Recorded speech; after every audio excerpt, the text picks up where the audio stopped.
Now, the 7/7 attacks were the worst single terrorist atrocity on British soil, killing 52 and injuring over 770 others. One of many victims left with life-changing injuries was Dan Biddle, who locked eyes with bomber Mohammad Sidique Khan before being thrown from the tube carriage and losing both his legs. Dan owes his life to fellow passenger Adrian Heili, who administered life-saving first aid before going back into the tunnel to help save 12 other casualties. Before we meet them both, let's take a look at the Netflix documentary marking 20 years since that fateful day.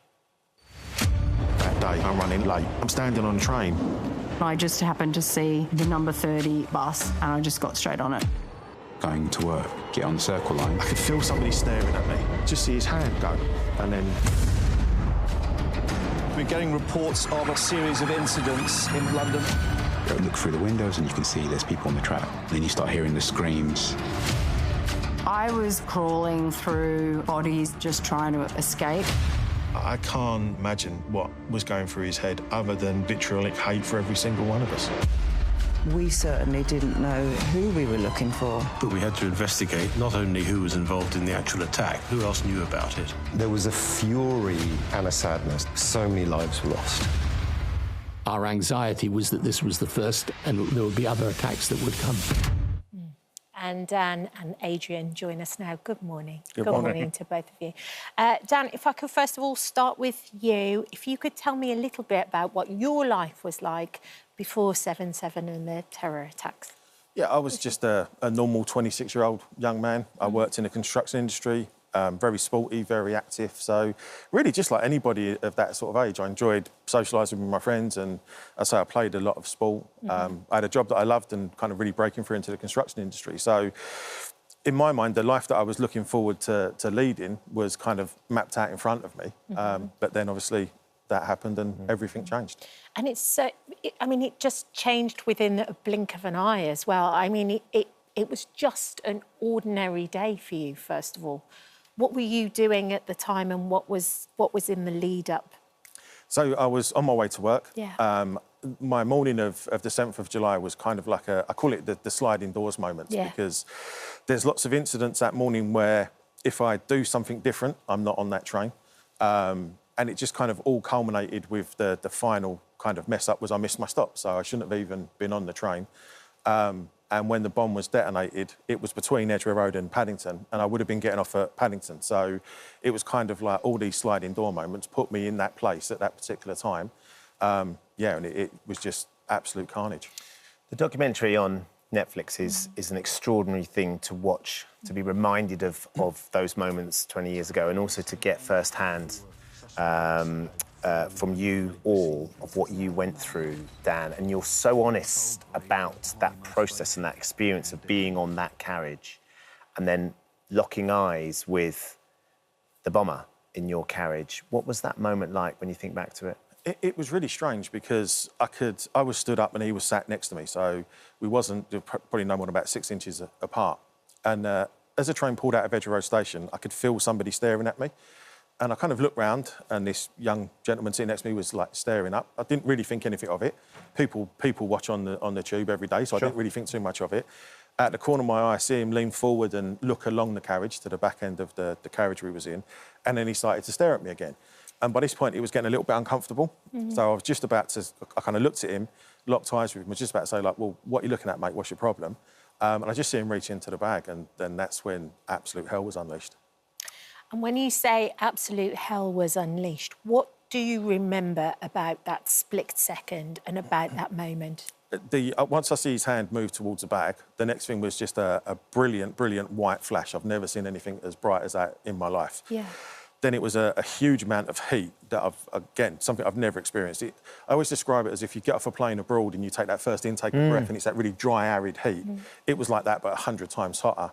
And then just like a huge amount of pressure that actually blew me through the carriage doors into the tunnel wall, and then I landed in the crawl space between the tunnel wall and the track. And at first, I thought there'd been either a train collision or an electrical explosion because of the white flash. And I didn't realise how seriously injured I was at that very second. And it was only when I moved my arms and hands were on fire that I realised, actually, this is a bit more than I first realised. And then I made the mistake of trying to look around And that's when I saw the first dead body, and it was just absolute hell on earth after that. Adrian, you were on the same train. You were further down the train. What are your memories of that day?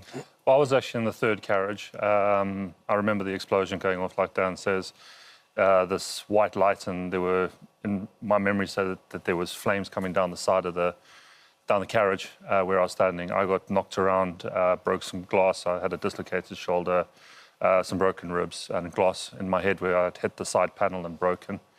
It was, no one actually knew what was going on. And I think eventually, once everything, pardon the pun, the dust had settled, people started realizing, and then there were these almighty screams from all over, not just from Daniel, but everywhere. There was confusion, was panic underground. Yeah, and then you made the decision to run towards what was, yeah. But with Danny, I was speaking to Danny between the two carriage doors, between the third and the fourth carriage. I was talking to him. That's the only place I could actually get communication with Danny and just find out and reassure him that I was coming to try and help him. I made my way down the tunnel, down the tube to the rear of the tube. Got out by a gentleman there by the name of Lee, who opened the doors, and he and I walked towards the oncoming train from Paddington. And I clearly remember, and it's something that will sit with me forever, is walking towards that light, that train coming towards you. There were figures on the floor. You couldn't make out. You knew they were male or female on the floor, but they were charred. They were charcoal, and that's one of the hardest decisions I've had to make, is saying, is there anything I can do to help these people? But at that time, my concentration was trying to get to Danny. Because you could hear him. I could hear him, and we were talking to each other as I was walking towards him, just trying to ascertain where he was. And I remember climbing underneath the train, the Edgware Road train, to get to the wall. And I remember putting my hands down and climbing over the tracks. And it wasn't water you putting your hand in, it was mush. Yeah. And I remember coming out in a bit of light and looking at my hands, and I'm thinking, this isn't something that should be there.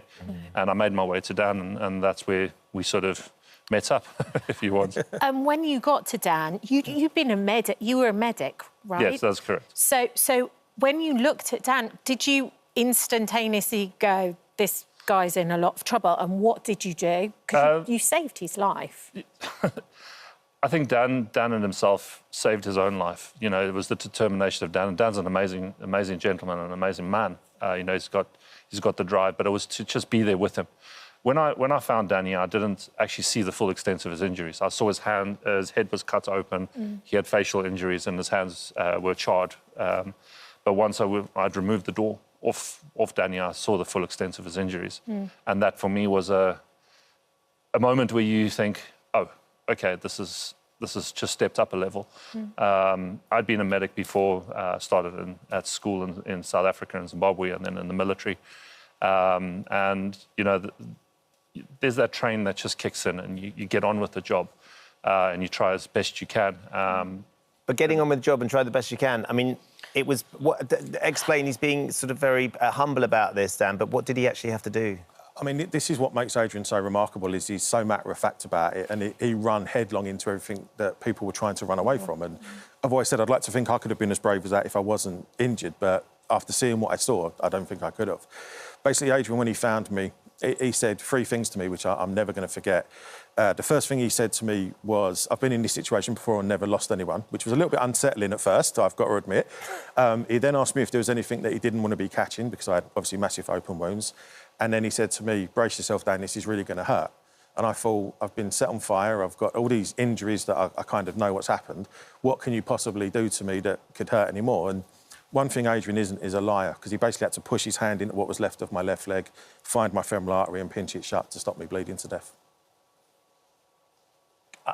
I mean, it's extraordinary hearing you say that, and you were doing it in a train tunnel, a tube tunnel, surrounded by the devastation.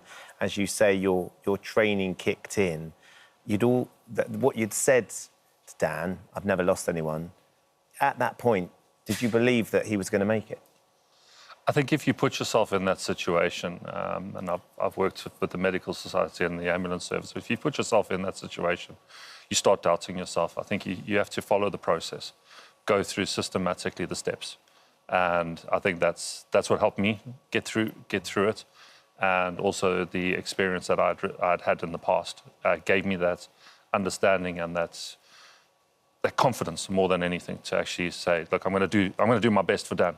Whatever I can, that is what I'm going to do. I remember using my belt as a tourniquet. I remember using my shirt as a tourniquet on Danny. And anything that was there. And then we also had people trying to get past us, and we were also trying to help them once Danny had been stabilised. It's just extraordinary. What were the extent of your injuries, Dan? So I lost both my legs. My left leg was traumatically amputated in the blast. They found that about 15 feet behind me. My right leg from the knee down was severed and round the wrong way. The pole that I'd been leaning against had sheared off and gone through me. I had a lacerated liver. My spleen burst. I had a ruptured colon, ruptured bowel, punctured kidney, 2 punctured lungs. I lost my left eye, so my left eye is an artificial eye. Multiple lacerations, shrapnel injuries and 2nd and 3rd degree burns. Wow. Not a lot. Wow. But it's not just the physical injuries, actually, although the extent of them is, massive. But the mental strain that's put on you as well must be awful. Because I've got complete recollection, and also when they brought me into St Mary's Hospital, I had a cardiac arrest in resusc unit and died. Yeah. They sent me for a CT scan. I arrested again and died again. And then in surgery, I had another cardiac arrest and died again, where a surgeon actually opened my chest, put his hands in and massaged my heart to get it going. I had 87 units of blood put in me because as they put it in, it pumped out. And then on top of all of that, as horrendous as that sounds, I've got the memories of people dying around me, laying in and amongst what had occurred, the screams, the smells. And then when they extricated me out of Edgware Road Station, there's the sirens, there's people screaming and crying, and there's a police shouting, and all of these things. Adrian and myself, we don't have one trauma. We have 101 different traumas.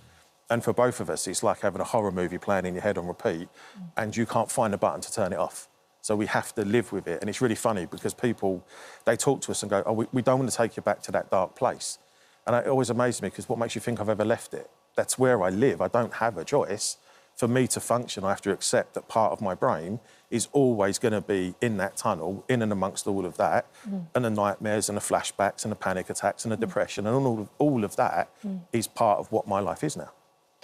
The amazing thing about it, though, as well, is this friendship that's formed between the two of you. And I think some of that is the shared experience, obviously, and the trauma. But also there is a true, very positive friendship between the two of you guys. Everything I've done with my life since 8:52 on the 7th of July 2005 is because of this man. Because of we didn't know each other. We'd never met before that day. And one of the things I always come back to when I talk about 7/7 is that in a space of minutes, I come face to face with the very worst of humanity in the person that did this, and then face to face with the very best of it in Adrian. Because what people also don't realise is he was hurt. I mean, he had a dislocated shoulder, a couple of broken ribs. Most people in that situation would go, I need to get out of here. Adrian's instinct was, no, I need to find him. And it's, without doubt, the most courageous and bravest and kind of selfless thing I've ever heard anybody do. And to be the person on the receiving end of it, when I say I owe the man my life, I don't mean that lightly. I literally owe him everything, because none of this happens if Adrian doesn't find me. No. Well, look, it's a privilege to have you both here and isn't sharing that day with us as well. You've written a book, Back from the Dead, Dan, The Untold Story of the 7/7 bombings, which is an extraordinary sort of recollection for you and must be something you can be proud to be able to share as well. For me, the book is kind of turning that trauma into triumph, to go through all that I've gone through and be where I am now with the amazing friendship I've got with Adrian, the amazing support I get from my wife and all of that. I just want the book to be something that says to people that read it, no matter what you're going through, you can come through it. There is a way through it, the right support and the right help, and never be afraid to ask for help. And I think that's what, if I can help one person with that book, the book's done its purpose. That's what I want. Just been incredible to meet you both. Thank you for coming in. Thank you very much. Thank you, Adrian. And sharing Thank it. you, And we Dan. won't forget. No. Thank you. I know it's one of the most important things for both of you is that people don't forget, and we do talk about it. The documentary 7/7 Terror Attacks is on Netflix and is just extraordinary. Yeah. Thank you very much. Oh, hello. Thank Thank you for visiting our This Morning YouTube channel. We upload tons of new content every single day. So hit the subscribe button, like all the videos, and don't miss out. We'll see you in the morning.